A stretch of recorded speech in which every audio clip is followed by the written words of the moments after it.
Hello everybody and welcome back to our afternoon session. I would ask you again to please turn off your mobile phones or put them on silent and take your seats.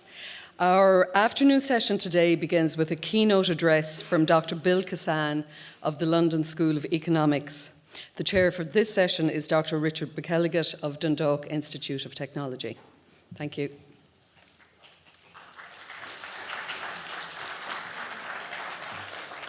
Hello everyone, and again, as the old saying goes, our keynote here today is someone who really needs no introduction, especially for those of us who've studied the history of the Irish Civil War and Civil War history in general over the last 20 years.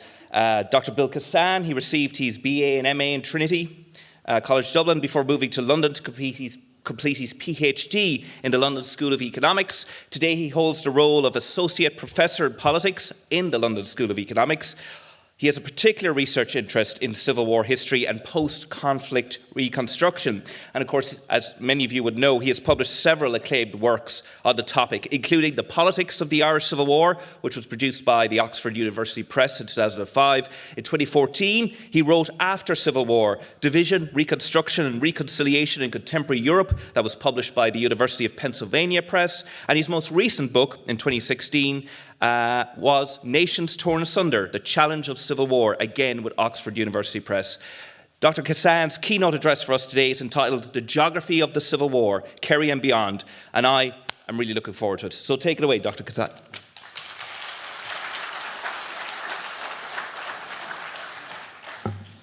Thanks very much for the introduction.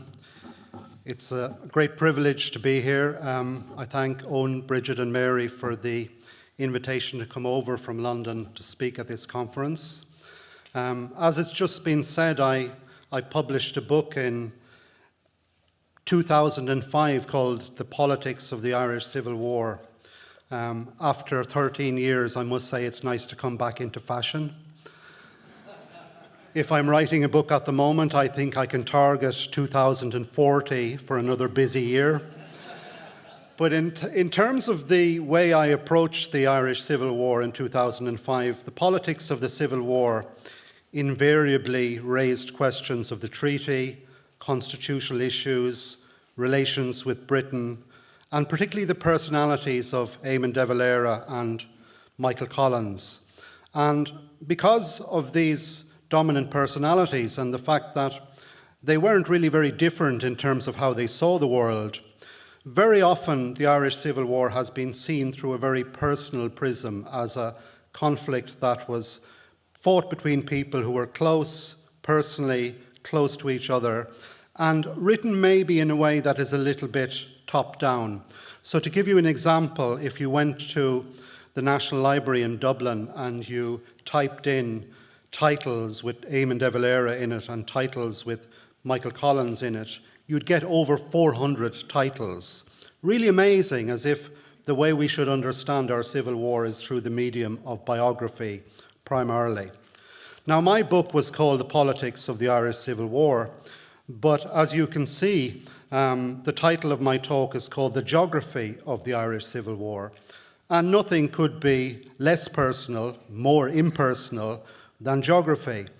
And by looking at its geography, I wonder whether we can shed some light on three things. Why this conflict didn't last very long. Secondly, why it was one-sided. And thirdly, did it really favour one side as opposed to the other?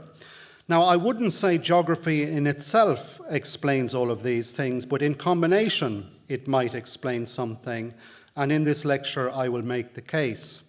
The first thing to realise, though, because there might seem to be an element of inevitability about the outcome when I talk about the role of geography in the Irish Civil War, the first thing to bear in mind is that hindsight is an easy thing. Now consider, for example, the source, that is, the letters written by General Neville Macready, commander of the British Army in Ireland in the spring and summer of 1922. He was writing back constantly to London about the Irish situation. And you'll all probably know that he didn't want to reinvade Ireland. He thought the provisional government should clamp down on the IRA in the Four Courts. And he believed that the provisional government was objectively in a good position to win whatever fighting would ensue. When you look more closely, after the anti-treatyites had been evicted, if you want, from the Four Courts and from the centre of Dublin, he thought they did a reasonably good job for such an inexperienced army with no proper officer class. A week later, however, on July the 8th, he wrote back to London that this couldn't be guaranteed when it came to evicting the IRA from its strongholds in rural Ireland. And he wrote that with the exception of Clare, the authority of the provisional government in Connacht and Munster is, quote unquote, practically non-existent. So it's important to realise that for someone like Macready, when you're talking about how any putative Irish government could actually assert its authority, you have to consider the question of geography. He himself, as I said, was relatively sanguine about the possibility that the provisional government would win the Civil War. They were in objectively a good position.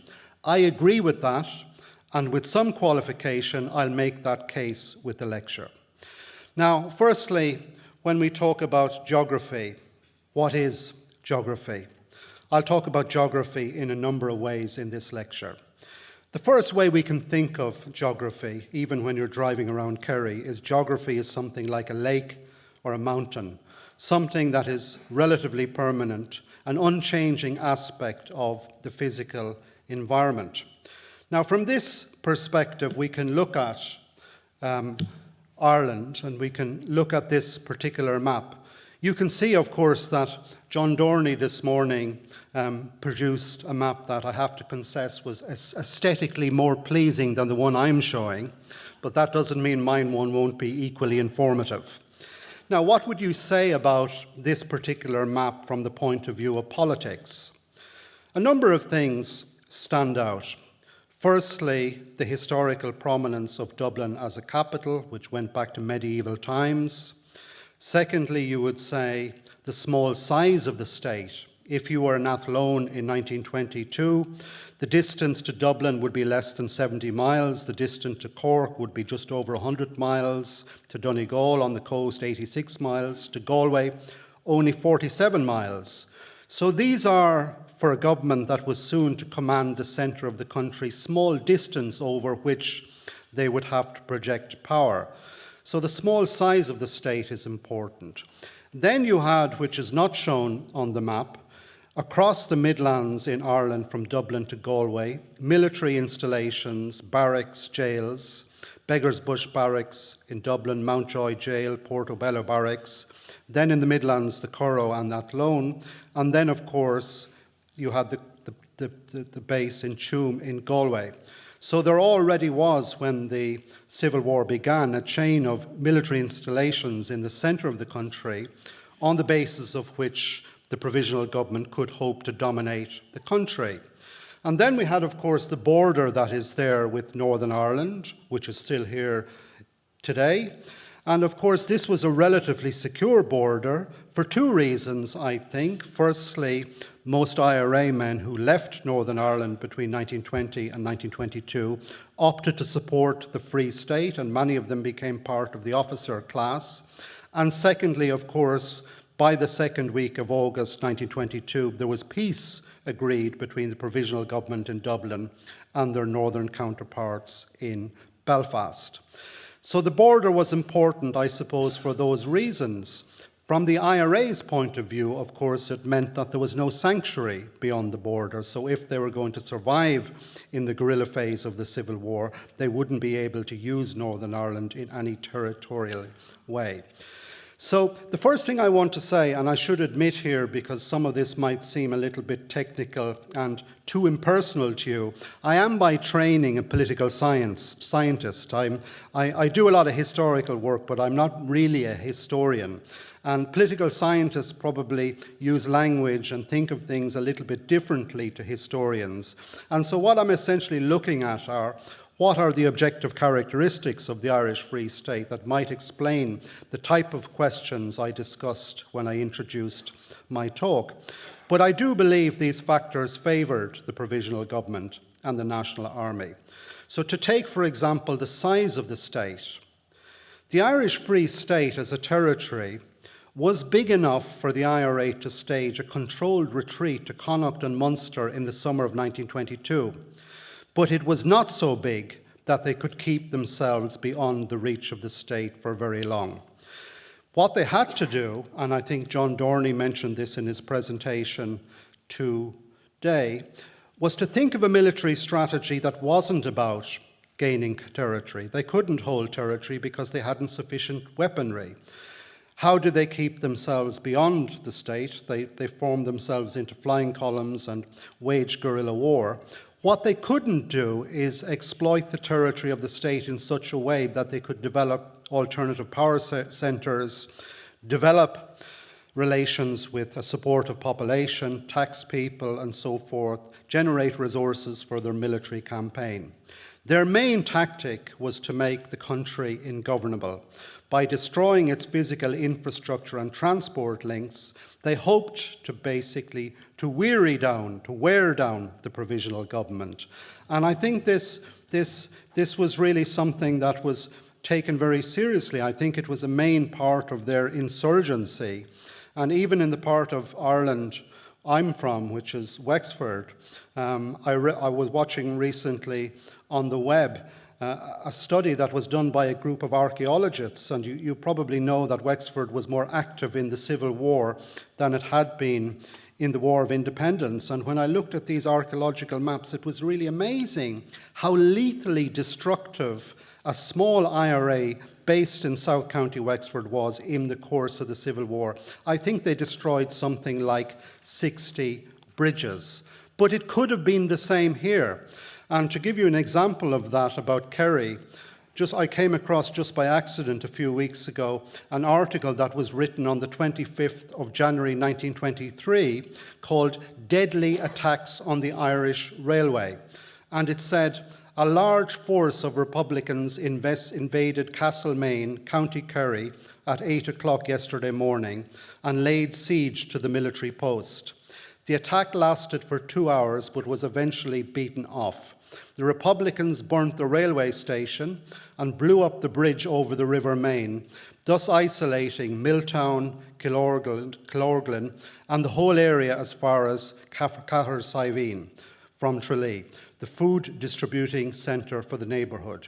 It is reported that a trench mortar was used by the attacker and that 4 Republicans were killed. The National Forces lost 1 man dead. And then the article ended, appeal for recruits to army and to employers giving them leave, desperately needed. The point is that this was a serious part of the war. Whether you regard it, as some historians do, a policy born in criminal desperation, or whether it was a potentially effective strategy that was rational in the circumstances of the war, that's an interesting debate. I think what I'm trying to say is, given the imbalance of power in terms of territory and all these factors I'm talking about, they couldn't hold on to territory, so this was a tactic that made sense with that in mind.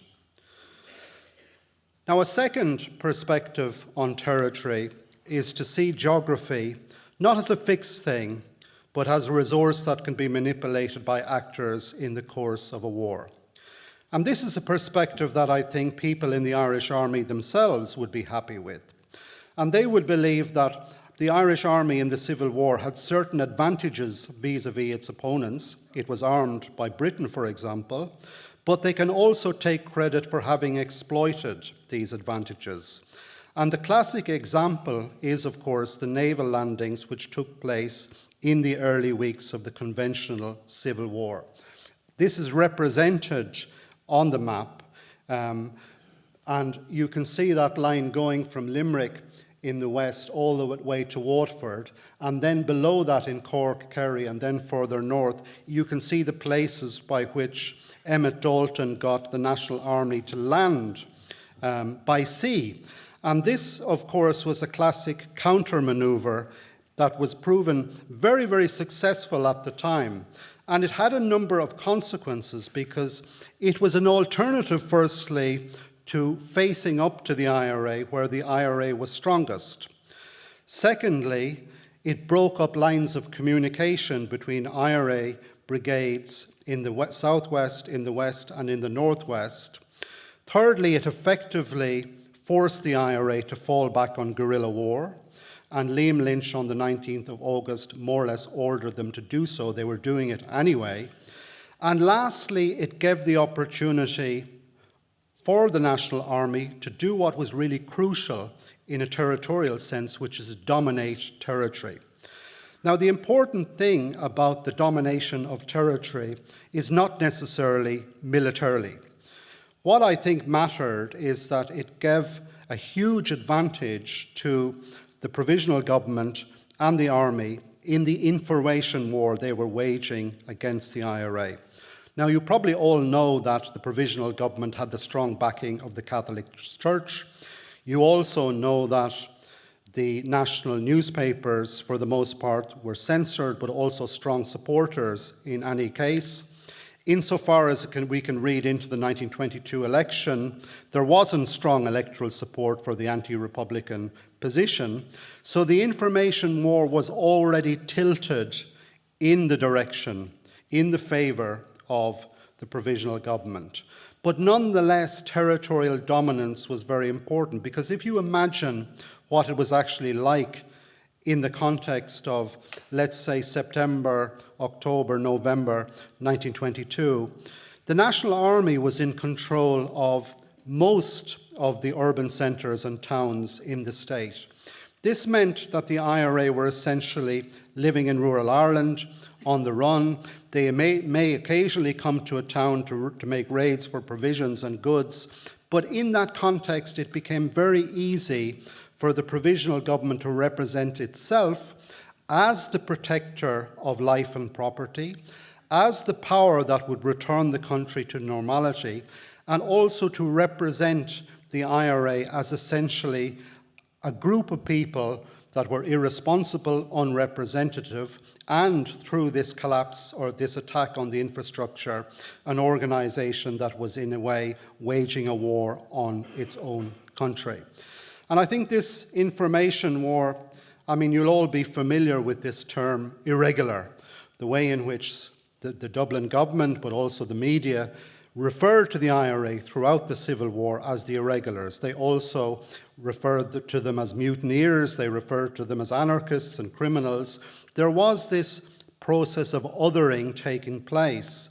And I think one of the things you can say about how the provisional government, this idea of geography being a resource that can be manipulated by actors in a war, they used their territorial dominance to win this information war in a major way. And I think this is important in terms of how we understand what happened in Ireland in 1922, because if you looked at it in a cold-blooded way, you would say that what had happened in Ireland during the War of Independence was that because British power was basically compromised and collapsed, a kind of power vacuum had developed in the society. The treaty made it worse in the sense that the two wings of Sinn Féin, of the IRA, of Cumann na mBan, couldn't agree on how they would actually rectify this situation of there being a lack of power, a power vacuum. But I think one of the things that happened is that the provisional government proved very, very effective in terms of actually filling this power vacuum, at least, I suppose, beyond 1924.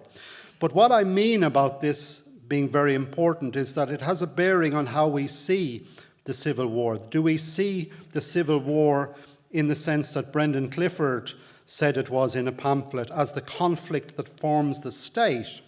Or can we think of it differently and ask the question, well, generally there have been maybe 130 new states created in the 20th century, and many of them have resulted in civil war, often very quickly.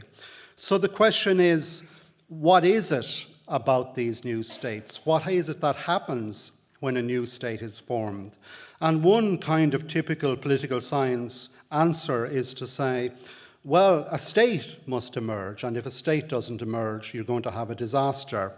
But I also think you could say, by looking at the Irish experience, that what it is that happens when a new state is formed is that an internal enemy has to be found. Someone has to be defined as being now the internal enemy. And ultimately what happened in Ireland, I would say, is you had an external enemy, the British, from 1916 or 1919 to 1922. And then during the Civil War, the Republicans, the Republican movement and their supporters became defined as being the internal enemy. So there was this information war, this propaganda war, and I think territory and geography is very relevant, because I think that this degree of physical dominance, this degree of territorial dominance, allow the government, for the most part, engage in that information war relatively successfully. Now, I should say, of course, that this is not, when we look at these maps, that there are places in Ireland, of course, which were not dominated so easily by the National Army. We can talk about parts of Mayo, we can talk parts of Wexford. Kerry is another example. I have a quote here from an army report from late April 1923, so really just a month or within a month of the ending of the Civil War, and the army were planning a big manoeuvre down in West Cork and Kerry, and this is what the report said. The West Cork and South Kerry area has always been very difficult to deal with, and these areas were an irregular stronghold from the very beginning of hostilities. Columns from time to time have penetrated into the area, but the district was so difficult to handle from any of our posts surrounding it that very little could be done without close cooperation between the Cork and Kerry demand. The need for a big operation was apparent for some time past, but owing to the necessity for attention to other areas, this cooperation could not be carried out until last week. So that part of Kerry remained resistant to the authority of the state for a very long time. Now, this, of course, could be said of other parts of Ireland. I mentioned South Wexford earlier, but you could also say that to what extent did it really affect the overall picture? South Kerry or South Wexford or West Mayo are not necessarily strategically vital in terms of exerting power in the way I represented it on the map. Okay, so this brings me to the third approach, and I might spend more time on this particular approach, which is the way in which we can think of geography in terms of social geography. And this particular approach essentially poses the question of how geographical factors interact with social ones, like gender, class, land ownership, and religion. And I think this is a very important question. One of the things I've noticed in terms of how the study of the Civil War has evolved during this decade of centenaries is that when I was writing my book in 2005, really most things that had been written about the Irish Civil War were seeing it as a military political split, looking at it largely from a top-down perspective, and maybe not paying so much attention to how people actually experienced it on the ground. And I think one of the things that is developing now in terms of research as a consequence of events like this, but the decade of centenaries more generally, is we have a much broader view of what was going on in society than we did before.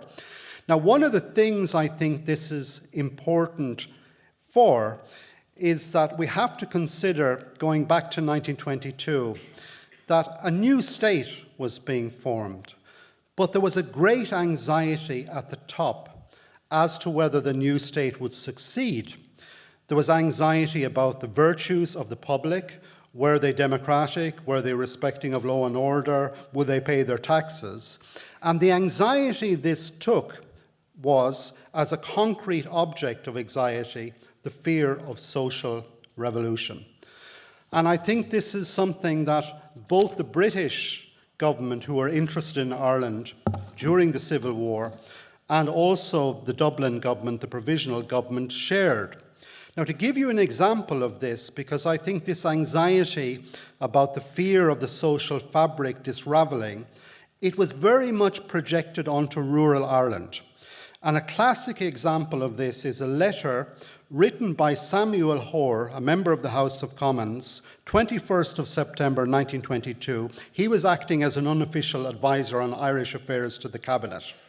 And this is what he said, and don't forget that throughout this period there are so many commentators who are very doubtful that the Irish or the provisional government were made of sufficient metal that they would actually really take on and defeat the IRA. But this is what Hoare prophesied for the future of the provisional government.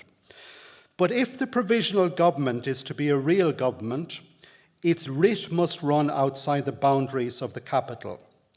All the information that I could obtain went to show that in the south and west, particularly in West Cork and Kerry, the state of the country is getting worse and not better. Moreover, in these districts, the irregulars can play upon the inflammable material of agrarian discontent. Refugees from Kerry, where it should be remembered Childers is installed, declare that the country is in the hands of a peasant revolt, and that the revolt is not being led by the young men who form the background of the irregular movement in these districts, but by the older men who remember the agrarian movements of the last generation. Unless the provisional government can stop the landslide that is going on, the south and the southwest, with Cork at its centre, will drift either into complete anarchy or into a peasant republic. And the provisional government will not have the least chance of stopping the landslide if they have not sufficient men in the Free State Army. So that's an example of the way in which this fear of social revolution, which in the British elite is very much influenced by the spread of Bolshevism south and west after the Russian Revolution of 1917. Ireland could be another example of that.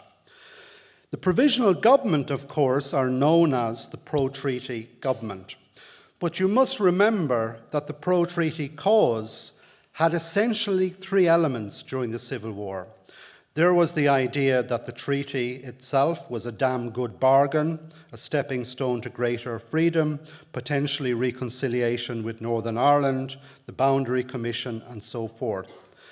Then there was a stronger argument to say that the anti-treatyites were essentially undemocratic, and because the majority of people wanted the treaty accepted, the war was basically fought by a democratic government.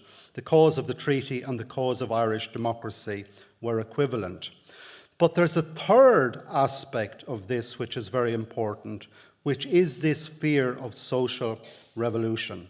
This fear that the social customs, the civic culture of the Irish population is so weak and semi-criminal that really the social fabric could easily unravel unless we get on top. So this particular fear of social revolution, as I said, was projected onto rural Ireland during the Civil War. And even as late as February 1923, after a month in January where they executed 34 people, there was total alarm among certain members of the provisional government, namely William Cosgrave, Kevin O'Shiel, Kevin O'Higgins, who circulated memos to each other, basically trying to encourage each other to vote for really harsh countermeasures against people who were caught in the field. Summary executions, in other words. So this fear of social revolution, it never really went away. Now the question to answer is, what was it about rural Ireland that would lead to such fears, and why this fear of social revolution was projected onto the countryside? Social geography can be a very interesting way of explaining things like this in the context of a civil war. And it can also be a way of explaining why some counties during the Civil War had one experience and others had a very different experience.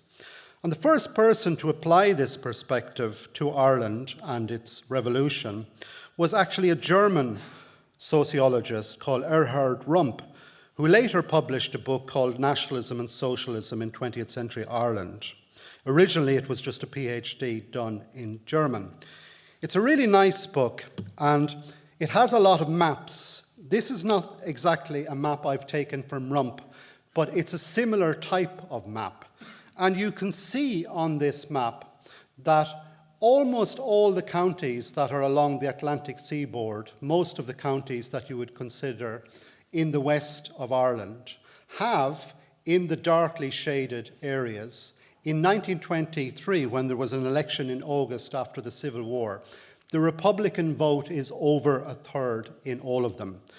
That's probably a considerable underrepresentation of the strength of support for the anti-treatyites for various reasons. The Civil War had just ended, people were on the run, many people were in prison, they couldn't canvass, etc., etc., etc. But it raises the question of whether, in fact, there was underpinning the division over the treaty some form of social discontent, and it was expressed in this kind of east-west terms. Now, Rump's contribution has been challenged, but one of the things I think he was getting to is this idea that, unlike the War of Independence, when people were kind of united against the British to a greater extent, the social fault lines of Irish society were revealed more by the Civil War. And the second thing he tried to suggest is that to understand these social fault lines, we had to think in East and West, because it seemed as if the further you were away from Dublin, the stronger the anti-treaty sentiment. Someone said it this morning that people were attracted to anti-treaty Sinn Féin and the early Fianna Fáil party because they didn't believe in the legitimacy of the state. But there could be other reasons. So Rump was kind of getting at something about the social geography of Ireland. The book was written a long time ago. It's no longer very much in fashion. But he also mentioned Kerry 5 or 6 times in his book. And I just wonder what type of explanations he would give for why Kerry would have such a strong Republican movement, apart from the fact that the IRA was strong. And I suppose the first thing he would have said was that really location and isolation in itself may have been a factor. But then he says something maybe more interesting, which is a kind of psychological explanation, where he says that the small farmers of the West owe the preservation of their traditional Gaelic outlook to a remote situation and economic backwardness. They were, in a sense, sheltered from the worldly pressures which influenced other parts of the country to take a practical view. He also has a passage where he talks about land and the legacy of the decades and decades going back to the 1870s of land reform, and the way in which, and I think this is true of counties beyond Kerry, the way in which during the Civil War people took advantage of the disorder to make claims on other people's lands, and the way in which certain political differences may actually be traced back to jealousy and hostility to do with who got land. Now, you've got to remember that land reform was decades and decades old by 1922. But when you think of what land reform actually was that it's a form of redistributing land to individual families. Once they get that land as an individual family, they have a legal title to that land. And since land reform was generally accepted as legitimate in rural Ireland, it's very hard to challenge it either legally or politically. But maybe what Rump is trying to get to in terms of like his analysis of places like Kerry is this idea that there may have been people who took advantage of the chaos and the disorder and the violence of 1922-23 to actually basically fight over land in a way that was not possible in normal times. That's just a hypothesis, and I'm not an expert on Kerry.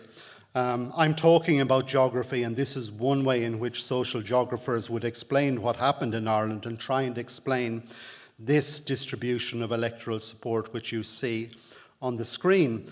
I've read different things. I read Owen O'Shea's very good book, No Middle Way, where it seemed as if the violence itself in Kerry was so brutal and so divisive that most people living in Kerry were forced to take sides. And don't forget that this map has also another interpretation, which is to say that the electoral pattern in a geographical sense in Ireland in the 1920s, and particularly in the early 1920s, is also for pro-treaty and anti-treaty parties to absolutely dominate electoral competition in the rural parts of Ireland. This wasn't true where I'm from, for example, in Wexford, where there's a strong Redmondite tradition, there's a very strong Labour tradition, there was a significant Protestant minority, and in that election, which was basically in June 16th, 1922, before the Civil War, basically the combined Sinn Féin vote was very, very short of maybe just a third of the vote. So the electoral history of Ireland can be complex, but this is one interpretation. And of course, Rump was writing in the 1950s. He doesn't have access to the brilliant army reports that many of us doing scholarship now on the Civil War can see. And one thing that stands out, and other people have mentioned it already, is that in the towns and villages of Kerry, it simply wasn't the case that the Free State Army was winning the information war. Particularly blamed all the time in these army reports were the activities of Cumann na Mban, which were basically the counter propaganda movement to the Free State during the Civil War. So Rump is old-fashioned, but since I'm giving a lecture on the geography of the Irish Civil War, I should pay honour to someone who said that this might be an innovative way of looking at some of the regional differences and the regional tensions that were there in Ireland in 1922 and 1923.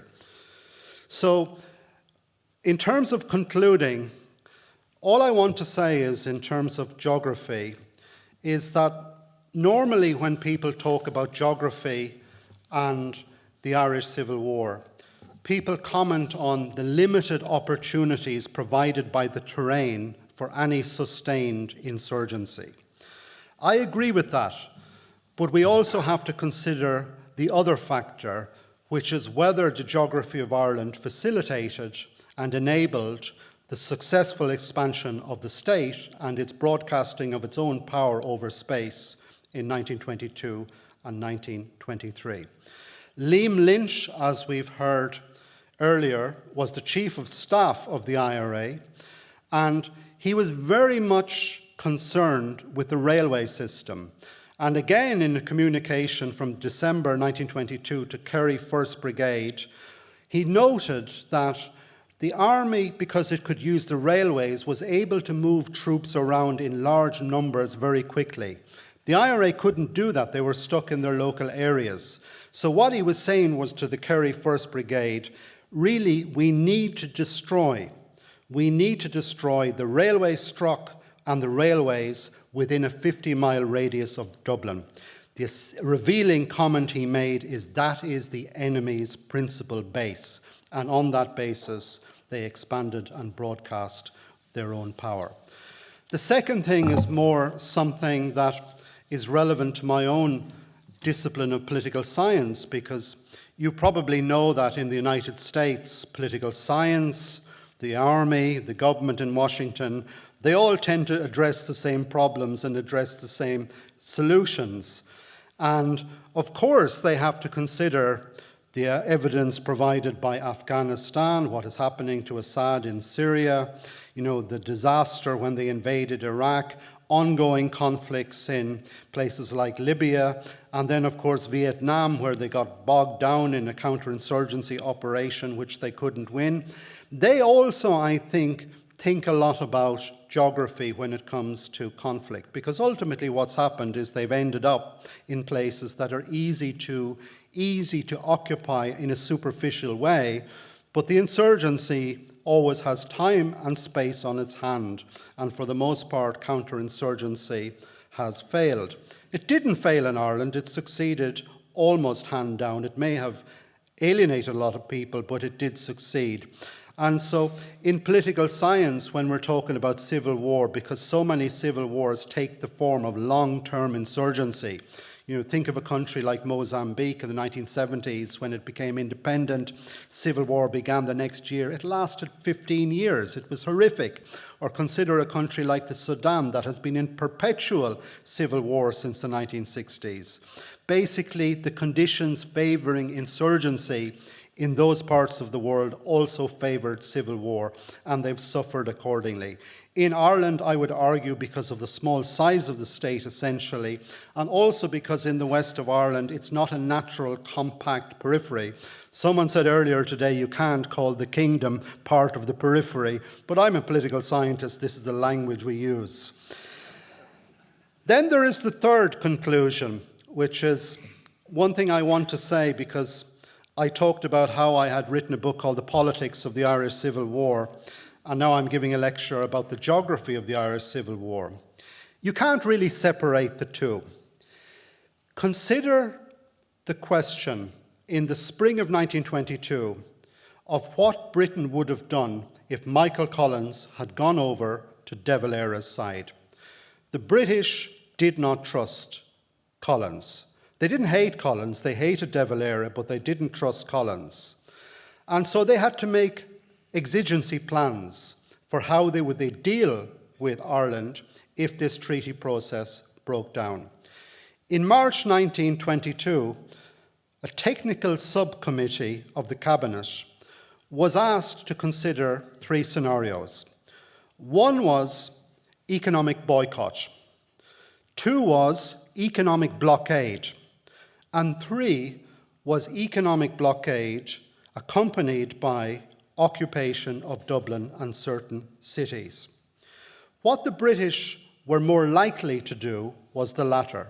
Interestingly, there was no plan to totally reoccupy Ireland, recognising once again a theme that has been present in my lecture, even though I may not have openly expressed it, the difference between conquering urban Ireland and conquering rural Ireland. But nonetheless, those were the three scenarios. And it's quite interesting that when you think of the length of time the British had a very powerful empire, the different parts of the world that they conquered, they didn't always try and control the whole of the territory. Very often you get to the capital city, you control the coastal ports, and then, of course, you control the sea. When it came to Dublin, they were also concerned with taxation, revenue, and so forth. But so were the provisional government. And when you think of actually what happened in geographical or territorial terms during the Civil War, the first thing was to get Dublin.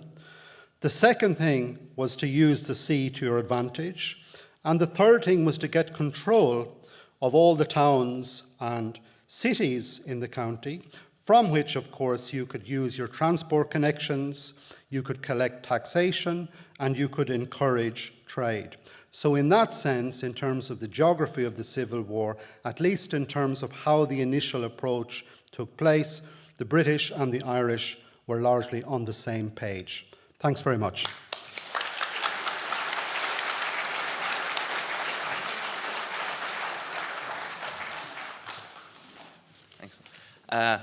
Brilliant. So we'll do the same format as before. Maybe we can get a microphone out here for Bill, and if you want to sit down. And we have two people on either side. So if you want to ask a question, just raise your hand, wait for the microphone. And yeah, we've got about 15 odd minutes for a question. So fire ahead. Yes, this gentleman down here, the front row.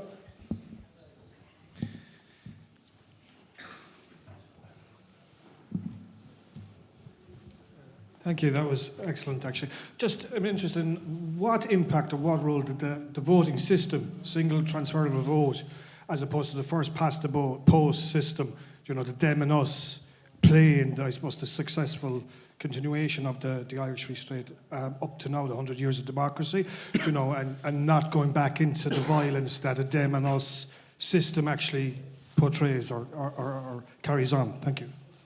Thanks for the question, because as a political scientist, I could answer it. You know that the STV electoral system was actually devised by a professor of mathematics in Manchester. And the British PR Society at the time wanted STV or some form of PR to be adapted in England, but ultimately was introduced in Ireland.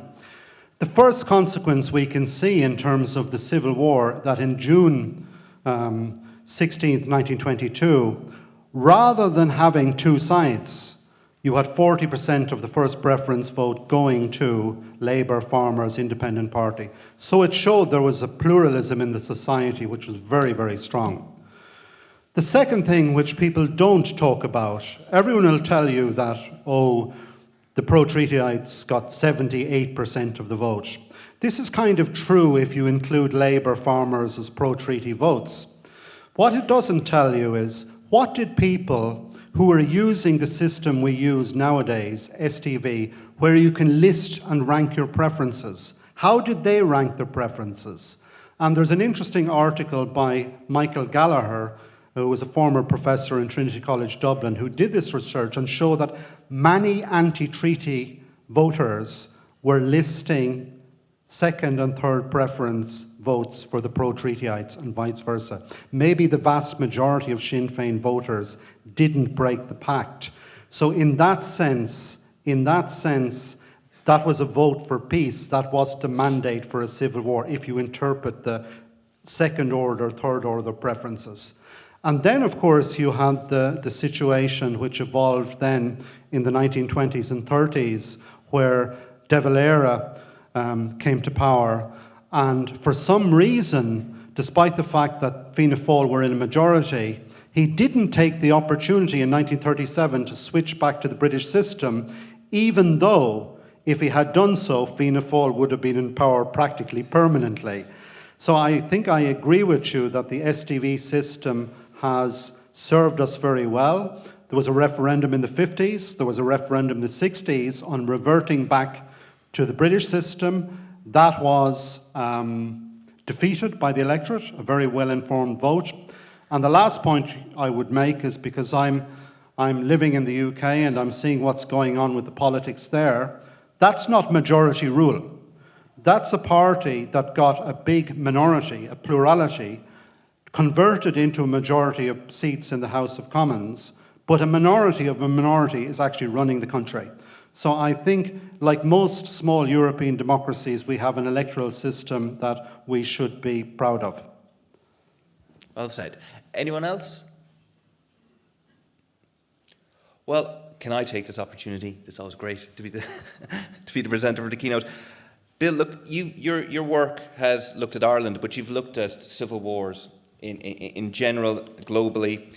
And you've mentioned this, but I'd like you to just drill down a little bit more. If I said to you, even talking about the ways of geography you were talking about today, if you put Ireland next to civil wars, other civil wars you've studied outside of it, what stands out in terms of how Ireland fits into that broader story of civil war, but how does it stand out from that broader story as well? Have you any thoughts on that? It fits in the sense that, you know, from the First World War, the Russian Revolution to 1923, there were wars, revolutions, civil wars in so many places: the Balkans, Turkey, Central Europe, Scandinavia with Estonia, Latvia, Finland. There was an explosion of some kind of civil war. And Ireland fits in the sense that, like many of these countries, Estonia, Finland, Latvia, Hungary, we established a state and fought a civil war at the same time. So we fit into that pattern fairly well. But where we are different, I think, is that it was our civil war. That we didn't have the Soviet Union attacking from the east, we didn't have the Germans attacking from the west. And this is true of the evolution of the state ever since, that we have faced certain existential crises to do with Northern Ireland and to do with economic policy and so forth. But ultimately, we are geopolitically in a very, very privileged place, because it's only really Britain that we have to deal with. And one thing that's very important, I think, about this whole period is, you know, who was right in their estimation of what the treaty would bring? Was Michael Collins essentially right to think that they may have the Governor-General, they may have the oath, but ultimately once the army goes, we have the power, and in any case, they're on their way out. So even if Britain is this elder brother and it remains in Northern Ireland, you know, basically, even when De Valera came to power in 1932, Britain acquiesced. So I think ultimately there's a sense in which Michael Collins was right. And what was interesting to me about reading those contingency plans by this subcommittee in Britain, none of them actually involved reoccupying the whole of Ireland. And, you know, considering the fact that the treaty was accompanied in December by the threat of terrible and immediate war, does that mean that even by March that had changed? And then ultimately, in the long run, the British public just lost interest in Irish affairs. So it could be that, unfortunately, Collins was right, but because of all the things that were coming with the treaty, which were in conflict with how people saw their own national identity, like being a Dominion status, crown as the sovereign crown, the oath of allegiance, Collins was thinking militarily and realistically. And I think he was quite accurate. I think ultimately Britain was on its way out of Southern Ireland. Anyone else? Oh, just John down here. Hi, Bill. The question is, it's very interesting, the discussion of geography and the advantages conferred on the central government. Why didn't the British, therefore, win the War of Independence in the 3 years previously? Yeah. It comes down to the question of legitimacy. And ultimately, Britain are fighting a kind of campaign where the majority of people have already expressed their votes in elections in 1918, then again in 1920. And the IRA have the support of the population. But I think also you can't deny the fact that, you know, in terms of like the factors of power, the fact that the Catholic Church gave the moral legitimacy to the provisional point of view, the fact that it was so territorially dominant that really conceiving of any kind of alternative, I don't know, but that's a very good question. But the other way of looking at this question is, why did the IRA become so marginalized and inefficient during the Civil War compared to the War of Independence? Like, both of those questions are interrelated, but I agree it's a good question. Sorry, I think Mary wanted to make a point. Bill, thank you very much for that. That's fascinating. Just look, if you're thinking back to your map, and when I was looking at it, I thought what it's doing is it's actually dividing the western seaboard from the rest of the country. And I wonder, you talk about social geography and how things intersect with that. That is the poorest part of the country, the western seaboard. It's also the most Gaelic part of the country. I wonder, did those elements play into that resistance, that idea that you couldn't betray the ideal of the Republic? It's also the last part of the country that was, a couple of centuries earlier, the last part conquered. And those elements, those kind of inherited elements, the cultural elements, and perhaps the poverty and it's small farmer territory, small farms, smaller towns and cities. I mean, you don't have any, well, sorry, Cork, but you don't have any major cities other than maybe Cork and Galway in that part of the country. Yeah, I think that's what Rump was saying about the west of Ireland, that they were sheltered from certain pressures and they weren't connected into the international economy to the same extent. So they had that kind of psychological isolation. But what you're saying also suggests that the dominance of Fianna Fáil over time was a reflection of that. That even though Fianna Fáil became popular in Dublin and their vote share went national, I suppose, in the 1927 election and so forth, that was ultimately what it was based on.